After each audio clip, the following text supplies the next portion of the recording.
Hello student, जब तक हमने पार्ट बनाए हैं उसमें हमने देखा था कि बेल्जियम की जातीय बनावट क्या थी, श्रीलंका की जातीय बनावट क्या है, श्रीलंका में तमिलों की नाराज़गी के क्या कारण रहे हैं, वो हमने देखा था अब तक। अब हम बात करते हैं बेल्जियम की समझदारी। हमने श्रीलंका की समझदारी क्यों नहीं कही? क्योंकि श्रीलंका ने तो बहुसंख्यक आधार पर निर्णय लिया, फैसला लिया। वो समझदारी कहाँ थी? अल्पसंख्यकों को तो कोई अधिकार नहीं दिए थे। तो यहाँ बात की गई थी। अब हम बात करते हैं बेल्जियम की समझदारी की, कि बेल्जियम के संविधान में क्या क्या प्रावधान अपनाए गए, क्या क्या मॉडल अपनाए गए। बेल्जियम को इस पॉइंट को समझदारी क्यों कहा? क्योंकि उन्होंने सूझबूझ के साथ निर्णय लिए हैं, फैसले लिए हैं सारे के सारे, और एक बेहतर और निर्णय माना गए हैं ये, उनके विषय में बात आती है। तो यहाँ पर भी ये एक इम्पोर्टेंट क्वेश्चन है कि बेल्जियम की समझदारी क्या रही है, बेल्जियम ने किस प्रकार अपनी समस्या का समाधान है वो किया। यहाँ पे ये बात यहाँ रखी गई है। फिर आगे बात करते हैं कि बेल्जियम की सरकार ने 4 संशोधन करने पड़े अपने संविधान में, और हमारे देश में तो 100 से भी ज़्यादा संशोधन हो चुके हैं। समय जैसे बदलता है तो लोगों की ज़रूरतें बदल जाती हैं, कानूनों को बदलना पड़ता है समय के अनुसार, कुछ कानूनों में परिवर्तन करना पड़ता है। तो कानूनों को बदलने का जो स्वरूप है वो संशोधन होता है। बदलने की जो प्रक्रिया है, कानूनों के रूप में परिवर्तन करना है, नए कानूनों में परिवर्तन करना है, पुराने कानूनों में परिवर्तन करना है, तो बदलने की जो प्रोसेस हो वो संशोधन होती है। तो बेल्जियम ने जो क्या है 4 संशोधन किए अपने संविधान में। शॉर्ट क्वेश्चन आया है कभी ये बोर्ड की क्लास में कि बेल्जियम ने जो क्या है कितने संशोधन किए 1970 से लेकर 1993 के बीच 4 संशोधन। और वो 4 संशोधन यहाँ दिखाए गए हैं, किस तरह से उन्होंने एक ही देश के लोगों में बेगानेपन का एहसास नहीं होने दिया, वहाँ बात की गई है। उन्होंने एक विशेष मॉडल यहाँ दर्शाया गया है कि संविधान में इस बात का स्पष्ट प्रावधान किया कि केंद्र सरकार में डच और फ्रेंच भाषी मंत्रियों की संख्या समान रहेगी। क्योंकि हमने देखा था कि 59% जो डच बोलने वाले रहे हैं, 40% फ्रेंच बोलने वाले रहे हैं देश के लिए। तो केंद्र सरकार पूरे देश के लिए चुनी जाती है, तो दोनों की संख्याएं क्या रहेंगी? समान रहेंगी, चाहे वो ज़्यादा संख्या में है चाहे वो कम संख्या में है। और कुछ विशेष कानून तभी बन सकते हैं जब दोनों भाषा समूहों के सांसदों का बहुमत उनके पक्ष में होगा, तभी बहुमत के आधार पर ही कानूनों का निर्माण किया जाएगा। ये यहाँ कहना चाहता है, एक तरफी फैसले नहीं लिए जाएंगे। दूसरी बात है इसमें आती है कि केंद्र सरकार की अनेक शक्तियाँ देश के 2 इलाकों की क्षेत्रीय सरकारों को सुपुर्द कर दी जाएंगी। 2 क्षेत्रीय सरकारें यानी कि राज्य सरकारें केंद्रीय सरकार के अधीन नहीं है। तो ये बातें यहाँ पे रखी गई है, राज्य सरकारों को शक्तियाँ वो दे दी जाएंगी। ब्रुसेल्स में अलग सरकार होगी। ब्रुसेल्स क्या है? बेल्जियम की राजधानी है, तो राजधानी में अलग सरकार होगी। अब जब इन्होंने डच और फ्रांस के आधार पर समान प्रतिनिधित्व स्वीकार कर लिया, तो वहाँ पर भी समान प्रतिनिधित्व स्वीकार किया जाएगा। चाहे वहाँ फ्रेंच है वो 80% बोलने वाले हैं, डच चाहे वहाँ पे 20% रहे हैं, तो वो बात है यहाँ पे। तो समान प्रतिनिधित्व स्वीकार किया गया। फ्रेंच भाषी लोगों ने ब्रुसेल्स में समान प्रतिनिधित्व के प्रस्ताव को स्वीकार किया है। तो यहाँ पे ये बातें रखी गई हैं। और हम आगे जो फोर्थ हमारी जो बात रहती है कि केंद्रीय और राज्य सरकारों के अलावा यहाँ तीसरे स्तर की सरकार और काम करेगी। हमारे देश में भी तीसरे स्तर की सरकार है, जिसको हम स्थानीय स्तर की सरकार बोलते हैं, गांव की शासन व्यवस्था बोलते हैं, ग्रामीण शासन व्यवस्था बोलते हैं। तो वो है यहाँ पे। लेकिन एक यहाँ चीज़ें देखना आप, यहाँ वो अलग है। एक बात है यहाँ पे जो बात मैं आपको बताऊँ कि यहाँ एक और मुद्दा रखा गया कि बेल्जियम की जो स्थानीय स्तर की सरकार का चयन होगा वो देश के किसी भी कोने में रहते हों। जैसे हमारे गांव के नागरिक हैं वो मुंबई रहते हैं, दिल्ली रहते हैं, चेन्नई रहते हैं, देश के किसी भी कोने में रहते हैं, वहाँ से अपनी सरकार का चयन कर सकते हैं, उसके लिए वोट डाल सकते हैं। तो ऐसी व्यवस्था जो क्या है बेल्जियम की सरकार के द्वारा अपनाई गई है। तो अपने आप में अद्भुत है ये बात। और हम अगर शहर में रहते हैं तो गांव में वोट डालने नहीं आ सकते हैं या फिर नहीं डालते हैं, लेकिन वहाँ जो क्या है इतना महत्व है यहाँ वहाँ की वोटिंग का। सामुदायिक सरकार बनेगी। सरकार का चुनाव एक ही भाषा बोलने वाले लोग करते हैं। डच, फ्रेंच और जर्मन इनके लिए होगी। हमारे यहाँ पे गांव के आधार पे होती है और वहाँ भाषा के आधार पे होती है।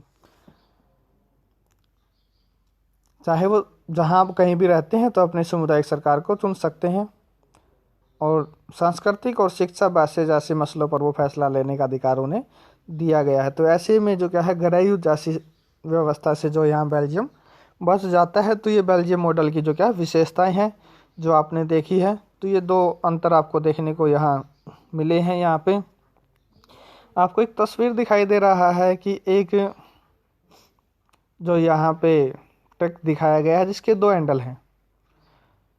तो आप यहाँ क्या दर्शाना जाता है कि जर्मनी की समस्या है यहाँ पे, वहाँ पे जर्मनी है दो दलीय शासन व्यवस्था वाला देश है। दो दलीय, दो ही दल है वहाँ पे राजनीतिक। चाइना की बात करते हैं तो एक ही राजनीतिक दल है, जर्मनी की बात करते हैं तो दो ही राजनीतिक दल हैं, इंग्लैंड की बात करें तो वहाँ पर भी दो ही राजनीतिक दल हैं, अमेरिका की बात करें तो वहाँ पर भी दो ही राजनीतिक दल हैं, भारत की बात करें, बेल्जियम की बात करें तो ये क्या है, बहुदलीय शासन व्यवस्था वाले देश हैं। वहाँ ज़्यादा क्या है, अनेक दल हैं शासन करने के लिए। तो यहाँ शॉर्ट क्वेश्चन बन जाता है कई बार कि दो राजनीतिक पार्टियों के नाम बताइए आप। एक है क्रिश्चियन, अब ईसाई है, हम उन्हें क्या बोलते हैं, क्रिश्चियन बोलते हैं कि ये तो क्रिश्चियन है, ईसाई धर्म को मानने वाले हैं। तो एक नाम से, क्योंकि वो यूरोपीय देश है वहाँ पे इस धर्म को मानने वाले लोग हैं, तो वहाँ पे क्रिश्चियन डेमोक्रेटिक पार्टी है। और दूसरी सोशल डेमोक्रेटिक पार्टी। अगर इनके नाम आप नहीं लिख सकते तो मैं तो हैरान हूँ इस बात से अगर आपको ये याद ना होंगे, क्योंकि ईसाई है वहाँ पे, क्रिश्चियन है, क्रिश्चियन डेमोक्रेटिक पार्टी है। दूसरी सोशल डेमोक्रेटिक पार्टी है। राजनीतिक पार्टियों का कार्य क्या होता है, क्या कहते हैं ये अपने आप को, कि हम तो सोशल वर्कर हैं। तो इस आधार पे उन्हें सोशल डेमोक्रेटिक पार्टी। और तब भी याद नहीं हो तो दूसरा मेरे पास एक और ऑप्शन है, हम कौन सा सब्जेक्ट पढ़ रहे हैं, सोशल साइंस। हमने साइंस वर्ड वहाँ से हटा दिया और सोशल वर्ड वहाँ हो गया, सामाजिक। तो अब सोशल साइंस भी नहीं रहा है, सोशल स्टडीज़ हो गया है जहाँ मैं अगर बात करूँ तो इसी कॉन्सेप्ट पे। तो सोशल डेमोक्रेटिक पार्टी, तो दो ये पार्टियाँ रहती हैं यहाँ पे जो जर्मनी की है आपकी, सोशल डेमोक्रेटिक और क्रिश्चियन डेमोक्रेटिक पार्टियाँ रहती हैं। तो यहाँ पे दो ही पार्टियाँ जो क्या है, कभी वो पार्टी शासन में आती है तो कभी वो पार्टी शासन में आती है। अगर बहुमत नहीं मिल पाता किसी पार्टी को तो दोनों मिलकर सरकार चलाती हैं। तो लोगों को आप सोच सकते हो किस तरह के अधिकार वहाँ मिलेंगे जब दो ही पार्टियाँ हैं, तो इतने अधिकार उन्हें वो प्राप्त नहीं होंगे। अब बात आती है कि सत्ता की साझेदारी क्यों आवश्यक है।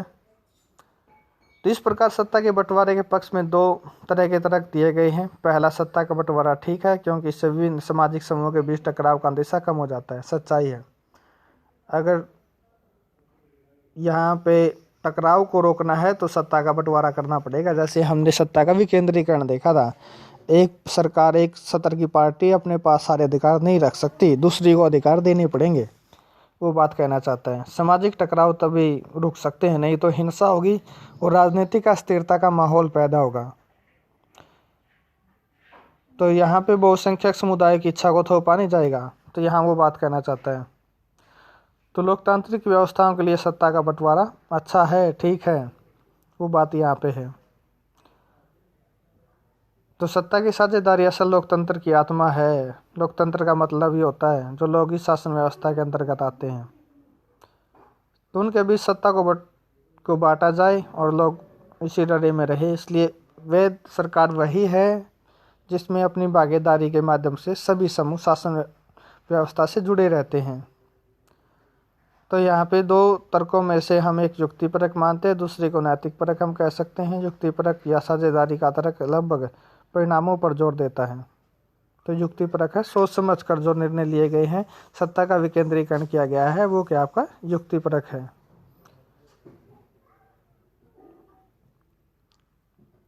और नैतिक परक की जहाँ बात आती है तो नैतिक कर्तव्य है कि अल्पसंख्यकों के अधिकारों, बहुसंख्यक है, अल्पसंख्यकों के अधिकारों को न दबाए, अल्पसंख्यक के अधिकारों के लिए कार्य करे। तो नैतिक कर्तव्य है ये सरकारों का, वो बात यहाँ पे है, तो वो रखी गई है। तो यहाँ पे फिर एक और बात आ जाती है। तो युक्तिपरक होता है, लाभ हानि का सावधानीपूर्वक हिसाब लगाकर लिया गया फैसला। नैतिकता पर आधारित फैसले अक्सर उल्ट होते हैं यहाँ पे, तो लाभ हानि को नहीं देखते वहाँ पे। वो क्या देखते हैं, वो लोगों को उनके अधिकार प्राप्त हों, उनकी वो ज़रूरतें पूरा कर सके, वो देखते हैं सिर्फ वहाँ पे। एक समस्या और हमारे सामने है, खलील की है। लेबनान की बात करते हैं, लेबनान देश की बात आती है, उसकी राजधानी है बेरूत।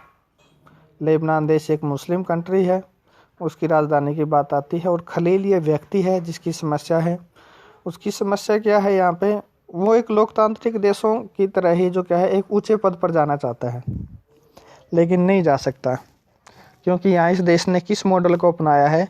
यहाँ उस देश ने जो गृह युद्ध हुए हैं उनमें समुदायों के आपस में लोग बहुत सारे मारे गए हैं, जिसकी वजह से इन्होंने एक मॉडल को अपनाया। और वो मॉडल अपनाया कि लोगों को धर्म के आधार पर पद दिए जाएंगे, कि ईसाई को क्या मिलेगा, मुस्लिम को क्या मिलेगा। ईसाइयों में भी यहाँ पे कैथोलिक है, प्रोटेस्टेंट हैं, 2 शाखाएं हैं। और हम बात करें तो मुसलमानों के भी 2 संप्रदाय हैं, शिया और सुन्नी।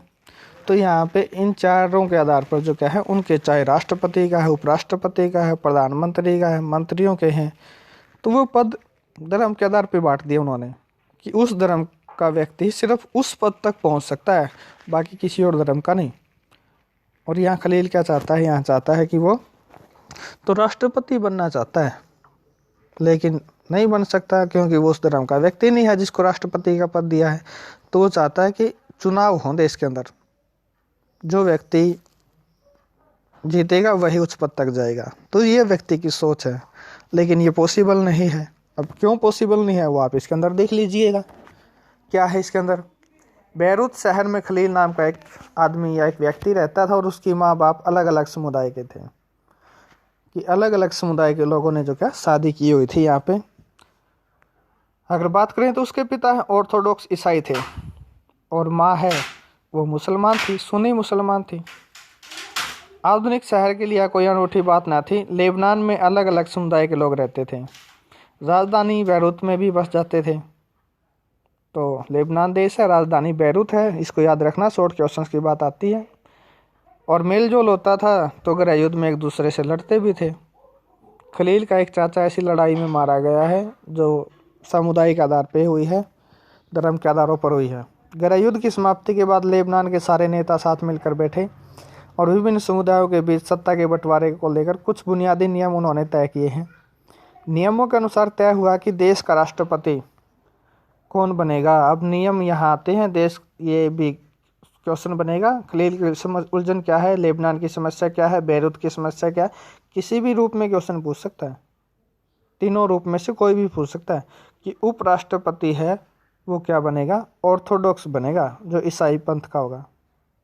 और संसद के अध्यक्ष का पद है, जहाँ बात की है राष्ट्रपति मोरोनाइट पद का, कोई कैथोलिक होगा। लेकिन यहाँ देखिए कि ये क्या है, ऑर्थोडॉक्स ईसाई है, नहीं बन सकता, कैथोलिक होगा। सिर्फ सुन्नी मुसलमान ही प्रधानमंत्री बन सकता है, सुन्नी मुसलमान उसकी माँ थी, उसके आधार पर वो प्रधानमंत्री के पद तक जा सकता है। उप प्रधानमंत्री का पद ऑर्थोडॉक्स को मिलेगा, तो ये उप प्रधानमंत्री तक जा सकता है। प्रधानमंत्री और उप प्रधानमंत्री तक की बात हुई, लेकिन वो चाहता है कि मैं राष्ट्रपति बनूं, वो इस किसी पंथ का नहीं है। और इसी समझौते के अनुसार आगे के ईसाई फ्रांस के संरक्षण की मांग करने लगे, और संसद के अध्यक्ष का पद है वो शिया मुसलमान ही बन सकते हैं यहाँ पे, जो उनके बीच इस तरह का जो समझौता हुआ है। तो बाद में मुसलमान स्पष्ट रूप से बहुमत में आ गए, और दोनों पक्ष अभी भी इस समझौते का आदर करते हुए आगे इन बातों को मान रहे हैं। तो ये बातें यहाँ पे दी गई हैं, ये खलील की उलझन रही है। और वो कहता है कि आगे जो मैंने बात बताई थी कि चुनाव के जरिए जो यहाँ जाना चाहता है, लेकिन जा नहीं सकता, क्योंकि अगर उसने ऐसी बातें रखी तो दोबारा से गृह युद्ध जैसी स्थितियाँ हो जाएंगी। तो उसको जो यहाँ पे समझाया गया है कि हम ऐसा नहीं कर सकते जैसा आप चाहते हो, तो इसलिए उसने इसी मॉडल को जो क्या है अपनाना पड़ा। यहाँ वो बात है। उसके बाद हम इस लेसन के बिल्कुल लास्ट पड़ाव में आते हैं हम, और सत्ता के साझेदारी के अनेक रूप क्या हैं, इसको हम पढ़ेंगे। 6 नंबर का क्वेश्चन है ये। अब की बार इस क्वेश्चंस की संभावनाएं 100% हैं। जो अब की बार रहेगा, आने वाला जो पेपर रहेगा, 4 कोड रहेंगे, उनमें से किसी एक कोड में ये 100% रहेगा, क्योंकि अब इस जो ये सेशन जा चुका है, जिस 10th के पेपर हुए थे वहाँ ये नहीं पूछा गया था, तो अब की बार पूछा जाएगा। आपको ध्यान देना पड़ेगा इस क्वेश्चंस की तरफ। इसमें कुछ नया नहीं है, जो ऊपर हम बातें पढ़ के आए हैं उन्हीं बातों को नीचे एक्सप्लेन किया गया है। उन सब बातों को वो आपको बस यहाँ एक्सप्लेन करने हैं, और कुछ नया नहीं है, कुछ भी नहीं है। तो आप समझना इस बात को।